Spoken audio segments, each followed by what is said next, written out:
Bien, alors nous continuons de corriger. On en est à la partie C.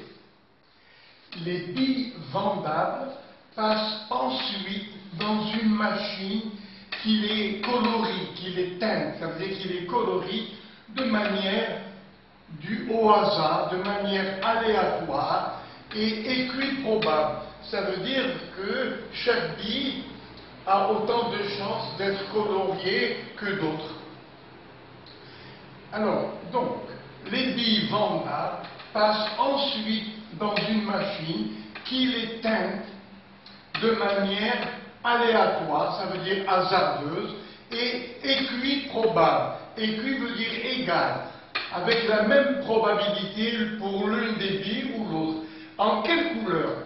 En blanc, en noir, en bleu, en jaune ou rouge. Voilà les couleurs. Il y en a 5. 1, 2, 3, 4, 5. Après avoir été mélangées, les billes sont conditionnées en sachets. C'est-à-dire, on va mettre une certaine quantité de billes dans des sachets pour ensuite les donner à vendre. La quantité produite est suffisamment importante, la quantité de sachets produits est suffisamment importante pour que le remplissage d'un sachet puisse être assimilé à un tirage successif avec remise de billes dans la production journalière.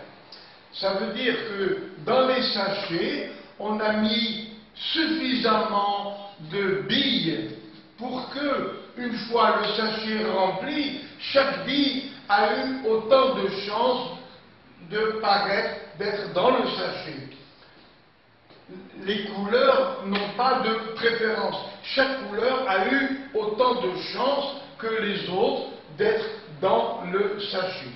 Et ils nous disent, dans le sachet, il y a pas mal de billes, de manière à ce que si jamais on observe les couleurs des billes d'un sachet, quand on les sort, eh bien, c'est comme si on faisait un tirage successif avec remise de billes dans la production journalière. Ça veut dire donc, il y a tellement de billes que si on veut analyser les couleurs, on en tire une et on la remet. C'est un tirage avec remise.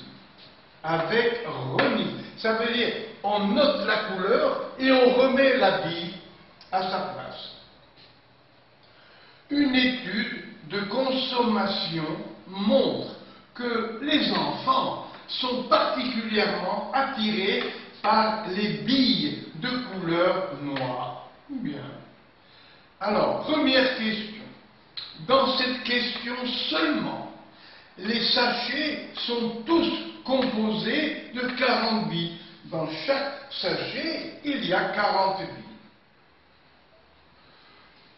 Petit 1. On choisit au hasard un sachet de billes.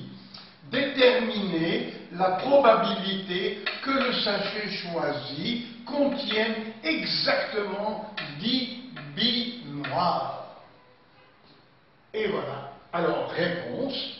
Il y a 5 couleurs peintes avec équiprobabilité. Toutes les couleurs ont la même chance, vous voyez, de paraître. Alors, puisqu'il y a 5 couleurs différentes, quelle est la probabilité pour que l'une d'elles soit noire? Eh bien, c'est une couleur noire sur 5 couleurs en tout. Donc la probabilité de tirer une bille au hasard et qu'elle soit noire, c'est 1/5, c'est-à-dire 0,2. Et pour ne pas qu'elle soit noire, eh bien on complète à 1. Donc probabilité pour l'événement contraire de noir avec la petite barre, c'est 4/5, c'est-à-dire 0,8. Et maintenant, dans le sachet où il y a 40 billes, on veut qu'il y en ait 10 noirs. Donc le succès c'est que la bille soit noire. Et parmi les 40, on veut qu'il y en ait 10. Donc, K, c'est le nombre de succès. Et on va se servir de la loi binomiale. C'est-à-dire, nous avons 10 billes parmi 40. Ça, c'est le nombre de combinaisons que l'on peut faire avec 10 billes parmi 40 billes. Que multiplie la probabilité pour qu'elle soit noire? 0,2. Mais on en veut 10. Donc 0,2 à la puissance 10. Que multiplie la probabilité que ce ne soit pas noir? Donc 0,8 à la puissance 30. Pourquoi 30? Parce qu'il y a en tout 40 billes. Et on veut 10 succès. C'est-à-dire, le succès, c'est la bille noire. Que multiplie 0,8 pour les autres billes? Il y en a 40 en tout. On veut 10 noirs, donc il y en a 30 d'une autre couleur que noir. Et la calculatrice ou l'ordinateur nous donne cette probabilité, la voilà, 0,107. Maintenant, que fait ici cette combinaison? Eh bien, lorsqu'on n'a pas dit, il faut que la première tirée soit noire. Et on veut que la deuxième bout tirée au hasard soit noire. On ne veut, vous voyez, il n'y a pas d'ordre dans le tirage des couleurs de billes. Ce qui fait que, quelle est la probabilité pour que, regardez bien, quelle est la probabilité pour qu'il y ait 10 noirs? Et à chaque fois, on la remet, bien sûr. Alors, nous avons, pour tirer une noire, la probabilité 0,2. Et on veut qu'il y en ait 10 qui soient noirs. Donc, j'élève à la puissance 10. Et les 30 autres ne sont pas noirs. Les 30 autres, attention, on les tire, on les regarde, on note la couleur et on la remet. Hein. C'est une après l'autre. Ça s'appelle des tirages successifs. Alors, donc, nous avons 0,2 pour qu'elle soit noire à la puissance 10. Pour ne pas qu'elle soit noire, probabilité 0,8. Comme il y avait 40 billes, il y en a 10 que l'on désire noires, donc il va en rester 30. Mais on ne nous a pas donné l'ordre des couleurs. Ça veut dire que peu importe si les noirs viennent au début, au milieu ou à la fin.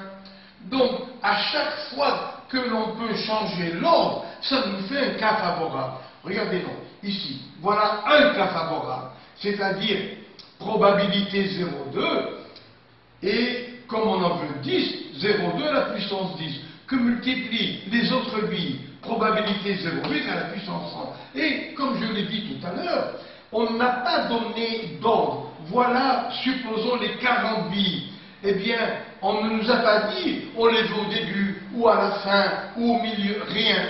Donc on peut tirer les 10 noirs dans un ordre quelconque.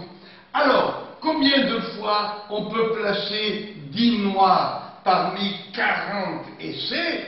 Ah, si cette noire est là, et cette noire arrive là, eh bien c'est la même chose. Donc l'ordre ne compte pas, mais c'est la couleur des autres billes qui compte.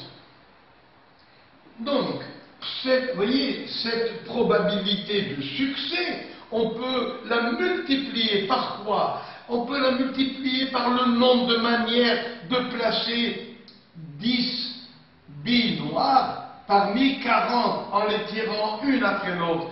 Et du moment que l'ordre ne compte pas, il ne s'agit pas d'arrangement, il s'agit de combinaison. Et voilà pourquoi on multiplie ici par les combinaisons.